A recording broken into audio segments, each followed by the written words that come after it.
Hello students, welcome to MOS classes. इस video में हम 8th क्लास हिस्ट्री एनसीईआरटी की जो नई बुक है उसके chapter number 6 civilising the native educating the nation के क्वेश्चंस एंड आंसर्स को डिस्कस करेंगे।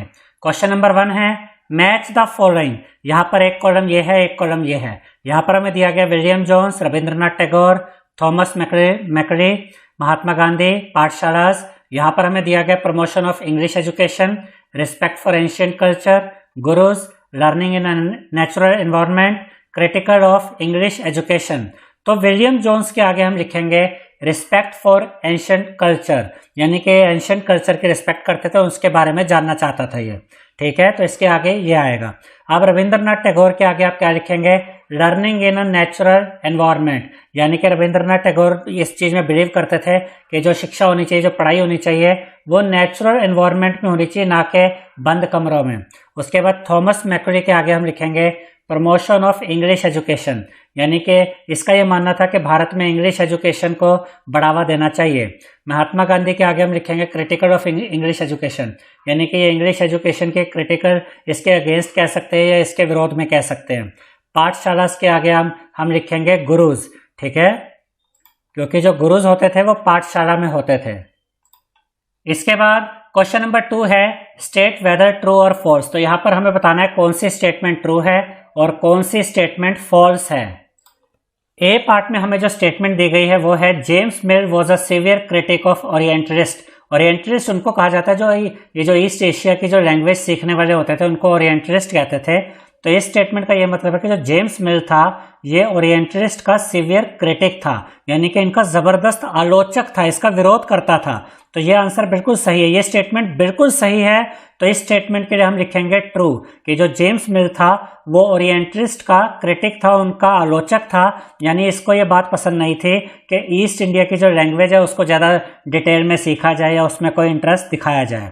इसके बाद B part, The 1854 dispatch on education was in favor of English being introduced as a medium of higher education in India। यानी कि 1854 में जो ये डिस्पैच लाया गया, एक कह सकते हैं एक नया नियम लाया गया या ये सोचा गया कि जो इंग्लिश है वो पढ़ाई जाए एक मीडियम के तौर पे, यानी कि इंग्लिश में पढ़ाई कराई जाए इंडिया के अंदर हायर एजुकेशन की। तो वो बिल्कुल सही स्टेटमेंट है। ऐसा हुआ था कि 1854 में ये बताया गया, ये लाया गया कि इंडिया में जो हायर एजुकेशन की पढ़ाई है वो इंग्लिश मीडियम से होनी चाहिए। तो इस स्टेटमेंट के लिए हम लिखेंगे ट्रू, क्योंकि ये बिल्कुल सही है। C part, Mahatma Gandhi thought that promotion of literacy was the most important aim of education, यानी कि क्या महात्मा गांधी ये सोचते थे कि जो एजुकेशन है, एजुकेशन का जो सबसे इम्पोर्टेंट जो मकसद है, जो इसका उद्देश्य है, वो ये है कि लिटरेसी को प्रमोट किया जाए, कि हाँ भाई आप स्कूल आइए, उसको पढ़िए और पढ़ाई करके आप आगे बढ़ जाएंगे। तो ये स्टेटमेंट फॉल्स है, तो यहाँ पर हम लिखेंगे फॉल्स, क्योंकि उनका कहना ये था कि सिर्फ ये एजुकेशन काफ़ी नहीं है कि आपने किताबी पढ़ाई कर ली, उतना काफ़ी नहीं है। आपके हाथ में कोई हुनर होना चाहिए, आपको चीज़ें बनानी सीखनी आनी चाहिए, जैसे मशीनरी कैसे बनानी है, वो काम कैसे करती है, ये सब चीज़ों की नॉलेज भी होनी चाहिए। तो ये स्टेटमेंट सही नहीं है, तो यहाँ हम लिखेंगे false. D part, Rabindranath Tagore felt that children ought to be subjected to strict discipline, यानी कि रविंद्रनाथ टैगोर क्या ये सोचते थे कि जो बच्चे होते हैं उनको बहुत ही सख्त नियम में, सख्त डिसिप्लिन में रखा जाए। तो इसका आंसर होगा फॉल्स। ये स्टेटमेंट गलत है, क्योंकि वो ये मानते थे कि सभी बच्चों को अपनी सोच की आज़ादी होनी चाहिए, और वो तो ये भी कहते थे कि बंद कमरों में तो पढ़ाई भी नहीं होनी चाहिए, नेचुरल एनवायरनमेंट में पढ़ाई होनी चाहिए। तो ये स्टेटमेंट गलत है, तो इसके आंसर में हम लिखेंगे फॉल्स। इसके बाद क्वेश्चन नंबर 3 है Why did William Jones feel the need to study Indian history, philosophy and law? यानी कि विलियम जोन्स को ये ज़रूरत क्यों महसूस हुई कि वो इंडियन हिस्ट्री को पढ़े, इंडियन फिलोसफी को पढ़े और इंडियन लॉज, यानी इंडिया में जो उस टाइम पर कानून थे उनके बारे में पढ़े। इसकी ज़रूरत विलियम जोन्स को फील क्यों हुई? तो इसका फर्स्ट रीज़न हमने लिखा है in order to understand India it was necessary to discover the sacred and legal text that were produced in ancient period यानी कि इसका ये मतलब है कि भारत को अच्छे तरीके से समझने के लिए ये ज़रूरी था कि भारत के जो पवित्र शास्त्र है, जो पुराने धार्मिक ग्रंथ है, उनको अच्छे से पढ़ा जाए। भारत के जो लीगल टेक्स्ट है, जो भारत में पुराने सैकड़ों हज़ारों साल से जो नियम कानून कैसे बने और क्यों चल रहे हैं, उनके पीछे का आधार क्या है, जो एंशिएंट पीरियड से चलते आ रहे हैं, प्राचीन काल से, इन सबको पढ़ना विलियम जोन्स को ज़रूरी लगता था।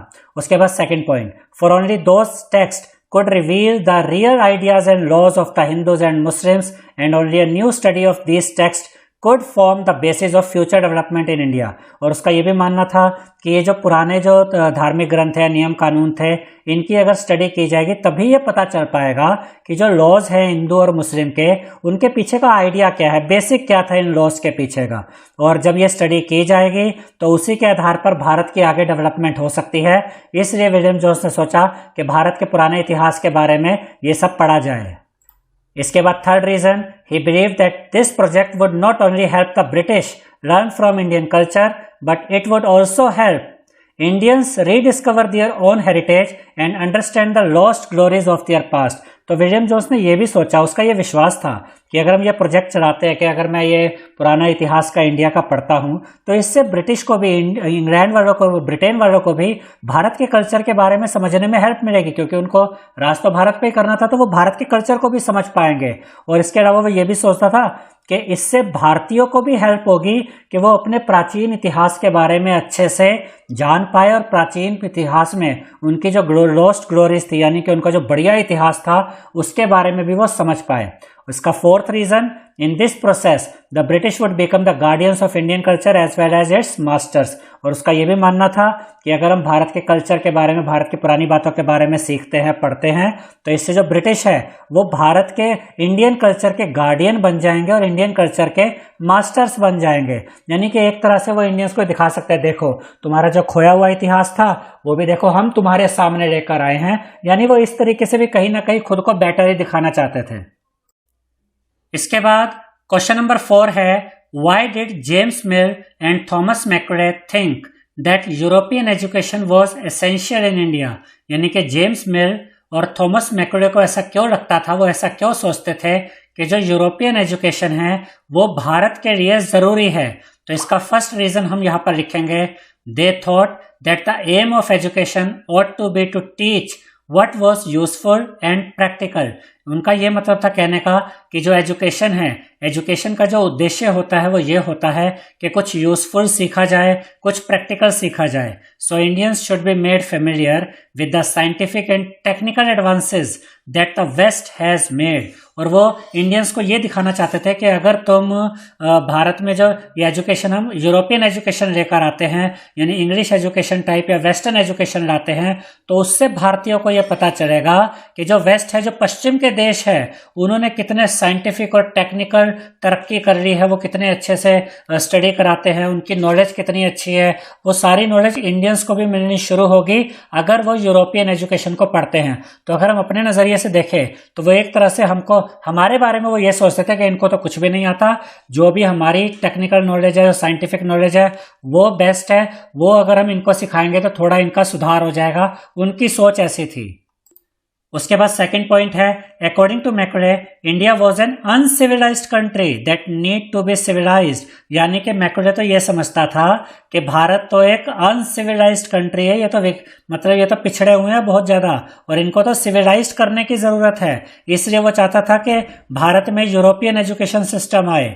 उसके बाद third reason, no branches of eastern knowledge according to him could be compare to what England had produced. यानी कि वो ये कहते थे कि उनकी ये सोच थी कि ये जो पूरब के लोग हैं, जो ईस्टर्न जो कंट्रीज है, वहाँ की नॉलेज तो कहीं कंपैरिजन में भी नहीं है जो इंग्लैंड ने प्रोड्यूस किया है। यानी हम इंग्लैंड वाले तो इतनी आगे हैं, ये ईस्टर्न वाले इंडिया जैसे लोग क्या हमारी बराबरी करेंगे, तो बहुत पीछे हैं। A single shelf of good European library was worth the whole native literature of India and Asia. वो तो ये भी कहता था कि अगर हम इंग्लैंड की बात करें या यूरोपियन लाइब्रेरी की बात करें, तो यूरोपियन लाइब्रेरी में एक शेल्फ पर जितनी अच्छी बुक्स रखी होती हैं उतने तो पूरे इंडिया और पूरे एशिया का सारा, हमेशा पूरे इतिहास का लिटरेचर भी उठा लिया जाए तो भी वो यूरोपियन लाइब्रेरी की एक शेल्फ पे जो बुक पड़ी होगी ना, उसका मुकाबला नहीं कर सकते। उनकी ऐसी सोच थी हमारे बारे में। नेक्स्ट, और इसीलिए वो ये चाहते थे कि भारत में यूरोपियन एजुकेशन सिस्टम लाया जाए। Fourth point, they felt that knowledge of English would allow Indians to read some of the finest literature the world had produced। और वो ये भी मानते थे, ये सोचते थे कि अगर हम इंडियंस को इंग्लिश सिखाएंगे तो दुनिया में जो बहुत बढ़िया बढ़िया लिटरेचर लिखा गया है वो भी इंडियंस पढ़ सकते हैं। लेकिन सच तो ये भी है स्टूडेंट्स कि हमारे इंडिया में ही बहुत अच्छा लिटरेचर कई 100 सालों से लिखा जाता रहा है, ठीक है। लेकिन क्योंकि वो हमारे देश पे राज कर रहे थे तो हमारे मन में ये भावनाएं लाने के लिए कि तुम तो बेकार हो, तुम्हारा तो कुछ अच्छा ही नहीं है, वो इस तरह की फीलिंग्स हमारे अंदर भरना चाहते थे। It would make them aware of the development in western science and philosophy. और वो ये भी चाहते थे कि अगर जो इंडियंस है अगर वो इंग्लिश सीख जाएंगे तो वो जो वेस्टर्न साइंस और फिलोसफी है उसके बारे में भी हम अवेयर हो जाएंगे, हमें उसकी नॉलेज हो जाएगी और उस मामले में भी हम डेवलप हो जाएंगे। इसके बाद क्वेश्चन नंबर 5 है, why did Mahatma Gandhi want to teach children handicrafts. यानी महात्मा गांधी ये क्यों चाहते थे कि बच्चों को हाथ के कारीगरी वाला सामान से काम सिखाया जाए, यानी उनको हाथों से चीजें बनानी आनी चाहिए, क्यों वो चाहते थे। तो पहला रीजन है according to him this would develop a person's mind and soul. उनका ये सोचना था कि अगर कोई हाथ की कारीगरी सीखता है तो इससे किसी व्यक्ति का जो माइंड है और जो सोल है वो डेवलप होता है, वो उन्नति करता है। Second point, simply learning to read and write by itself do not count as education. वो ये भी कहते थे कि सिंपली पढ़ लिया लिख लिया ये लर्न करना ये एजुकेशन नहीं है। So people had to work with their hands. और लोगों को अपने हाथ से काम करना सीखना चाहिए, लर्न अ क्राफ्ट, चीज़ें बनानी आनी चाहिए, and know how different things operated. और अलग अलग मशीनरी, अलग अलग चीज़ों को कैसे ऑपरेट किया जा सकता, कैसे चलाया जाता है ये आना चाहिए। This would develop their mind and their capacity to understand. इससे उनका माइंड भी डेवलप होगा और उनकी जो समझने की शक्ति है वो भी बढ़ेगी। इसके बाद क्वेश्चन नंबर 6 है, why did Mahatma Gandhi think that English education had enslaved Indians. यानी उनका ये क्यों मानना था कि जो इंग्लिश एजुकेशन है उसने भारतीयों को एक तरह से गुलाम बना लिया, जकड़ लिया है, ठीक है। तो इसका आंसर है this was because English education created a sense of inferiority in the minds of Indians. तो इंग्लिश एजुकेशन से भारतीयों के माइंड में ये चीज़ आ गई थी, इन्फीरियरिटी कॉम्प्लेक्स आ गया था कि हम नीचे है वो ऊपर है, उनकी एजुकेशन हमसे बेटर है। अगर हम इंग्लिश में पढ़ते हैं, जो इंग्लिश जिसको बोलनी आती है वो ज़्यादा बेटर है, जो ये अंग्रेज गोरे लोग हैं ये हमसे ज़्यादा बेटर है। ये चीज़ें हमारे मन में इंग्लिश एजुकेशन के द्वारा भर दी गई थी और कहीं ना कहीं आज भी इसका असर हमारे समाज में हमें नज़र आता है। अगर कोई व्यक्ति हिंदी बहुत अच्छी लिखता है, हिंदी में बहुत अच्छा पारंगत है, लेकिन उसको कम माना जाता है, और वो इंग्लिश बहुत अच्छी बोलता है तो माना जाता है ये बहुत बेटर है, ये बहुत बढ़िया है। तो वो सोच आज भी कहीं ना कहीं हमारे समाज में हमें नजर आती है।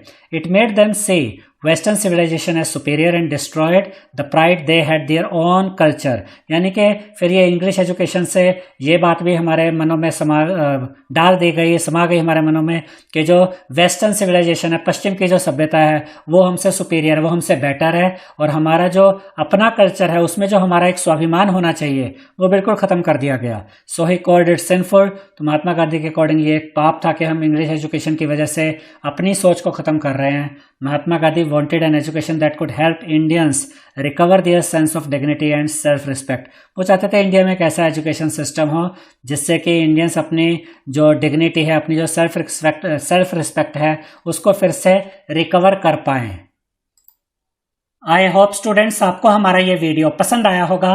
अगर आपको हमारा ये वीडियो पसंद आया है तो इस वीडियो को लाइक करें, शेयर करें, हमारे चैनल को सब्सक्राइब करें और बेल आइकॉन बटन जरूर दबाएं जिससे हमारी हर नई वीडियो का नोटिफिकेशन आपको मिलता रहे। Thank you.